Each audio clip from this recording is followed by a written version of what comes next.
A lot to discuss right here and to break down as all of this is developing. So I do want to bring in a good friend of the show here. We have Cliff May, founder and president with the Foundation for Defense of Democracies. And Cliff, as always, thank you so much for taking the time to be here with us. Good to be with you always, Josh. All right, so the big question that I do want to ask you first is, can you kind of break down for me how we got to this point? Because that's a question that a lot of people are left wondering. Sure. Nigeria is a very large country, something like 230 million people. The north is mostly Muslim. The south is mostly Christian. There are areas where they overlap and where they meet up. What you had for a number of years, and it wasn't always the case. I spent a lot of time in Nigeria as New York Times correspondent in the 1980s.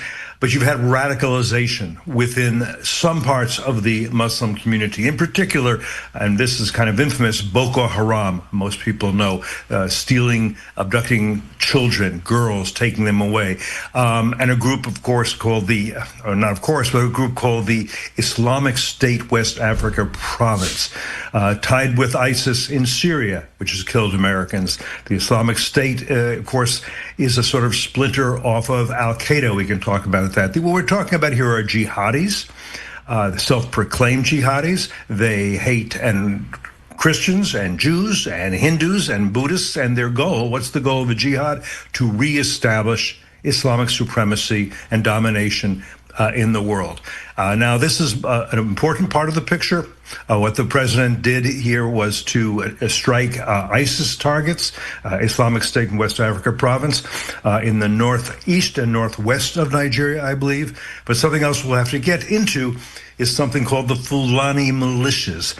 And these are also, I would argue, jihadis. There's some controversy about that, but I'm going to make that argument. And actually, they're responsible for the vast bulk of the slaughter of Christian communities, burning churches, burning farms, taking over lands. And this is more in, I would call, the middle belt, the middle region of Nigeria. So that's a kind of rough outline of what's going on. I wanted to ask you, because it's noted here that we're talking about the persecution of Christians, and this strike happened on Christmas. So kind of explain to me your thoughts there on the relevance and whether or not that was done on purpose. Oh, there's no question about it. I mean, the president has been saying for some time that he was very disturbed, as he should be, of the persecution of Christians taking place in Nigeria. By the way, I would argue, I have argued this in my column in the Washington Times, that there's a sort of war against Christians taking place around the world. It's most lethal in Nigeria. We're talking about tens of thousands of Christians being killed. But the persecution and oppression of Christians in China, absolutely going on. Head of the Zion Church recently incarcerated, probably in solitary confinement. Persecution of Christians in Iran, persecution of Christians in North Korea, persecution of Christians in Eritrea. I mean, I could go on. All that's taking place. The president has called Nigeria a country of particular concern. He had done so in his first administration. The Biden administration lifted that, saying, well, I don't see that the government is responsible. I'm not sure they're responsible, but I'm not sure they're doing all that needs to be done to prevent and to prevent attacks on Christian communities and to defend the Christian communities. And one more thing, allow Christian communities to defend themselves. We might want to talk about what that requires. So Nigeria has become again a country of particular concern. We're told that President Trump had cooperation from Nigerian authorities and intelligence in terms of these recent strikes on the Islamic State and maybe Boko Haram. But I'm not sure you'd get the same cooperation when it comes to the Fulani militias. So the president has said, and I think it's a good thing, I do not want this to continue. There's much more besides one bombing strike. We don't know quite the results, the targets, how effective they were. But these groups don't give up easily, just as the Islamic State in places like Syria doesn't give up easily. And they inspire attacks like the one we saw recently at Bondi Beach in Australia. That was at least ISIS inspired. So there's a big jihad going. Keep in mind the jihad we're talking about, and this is in the eyes of those waging it. How old is it? Not a generation old, not a century old. It's 1,400 years old. It goes back to the time when Islamic armies marched out of Arabia and conquered much of the known world, establishing empires and caliphates, and that's what this is intended to do as well. And I'm going to ask you about something you mentioned here in just a second, but I did want to pop this up from Reuters saying that Nigeria averted unilateral U.S. action by cooperating on the airstrikes. Any surprise there? No, the Nigerian government doesn't want to be a country of particular concern. The Nigerian government does not want to be in the crosshairs of the Trump administration. It wants to at least appear to be cooperating with the Trump administration. The Nigerian government say, listen, we're trying to protect Christians and everybody else, all other Nigerian citizens. We are doing all that we can to protect them. I think there's reasons to doubt that claim. But to the extent they can say to America, to the extent they can say to the Trump administration, okay, tell us what you want to do. We'll be helpful. We will, and they will up to an extent. But there's much more to do, and I think the Trump administration would be well advised to really look into this carefully. By the way, we don't have the most recent ambassador to Nigeria has been recalled. He was a career guy. He was appointed there by Biden. We needed an ambassador who really knows the situation on the ground, has some military experience, and can really work this file. And between you and me, I know somebody who fits that description very well, and I've been suggesting it to the State Department and to the administration. Is that you? No, it's not me. Oh. I don't want to be an ambassador to Nigeria. Thank you very much for the kind words. No, it's a friend with military experience and who knows Nigeria, who's a great expert on Africa and Nigeria.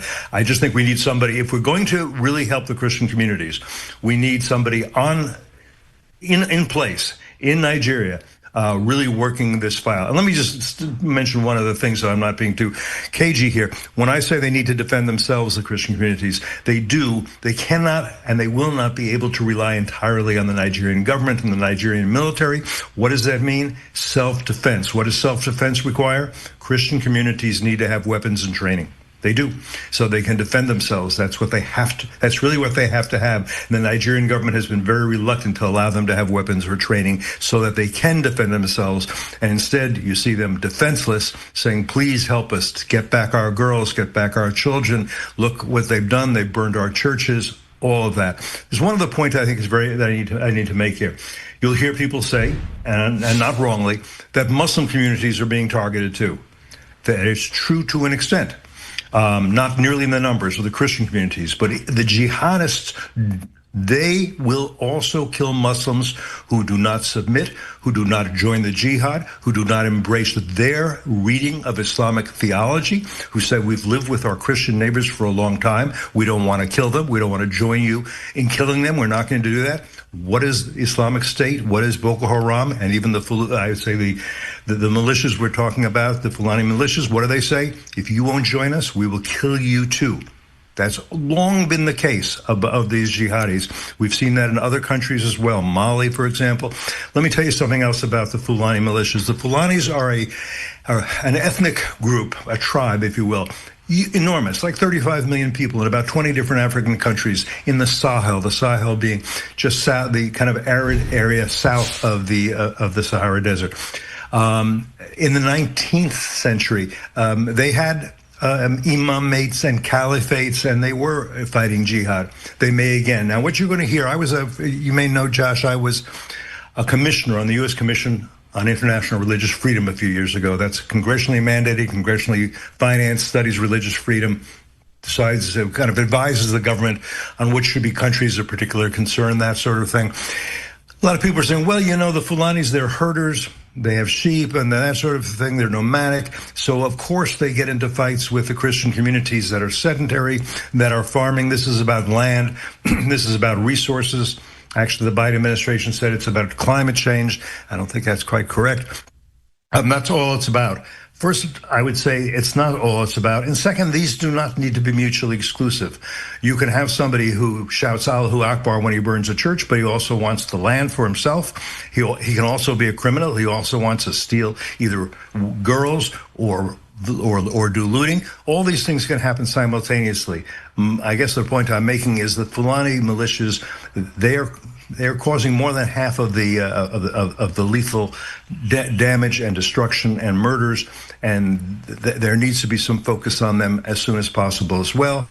And again, I would say Christian communities need to be able to defend themselves. That's just vital. And that's actually what I was going to ask you about, so I'm glad you touched on it, was going back to the defending themselves, so I'm glad you did touch on it. And my last question for you here, what sort of threat now exists that maybe didn't exist days ago to U.S. personnel all over the world? Is there an increased threat, or does it remain the same?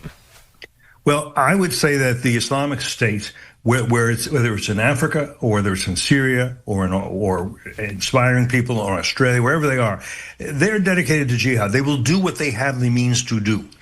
And what you need to do with them, it's lovely to think you can defeat them. You probably can't. The Islamic State, you'll recall a few years ago, had a caliphate, had land, a lot of land in Syria and Iraq. The Trump administration fought against them in cities like Raqqa, if you remember. They were dispossessed of that land. But they did not, retire. They did not open yoga studios. They did not decide, okay, we surrender or we can't fight. The jihadis don't surrender. Whether we're talking about ISIS or Al-Qaeda or Hezbollah or Hamas or the Islamic Republic of Iran, they are fighting a jihad, and they intend to continue.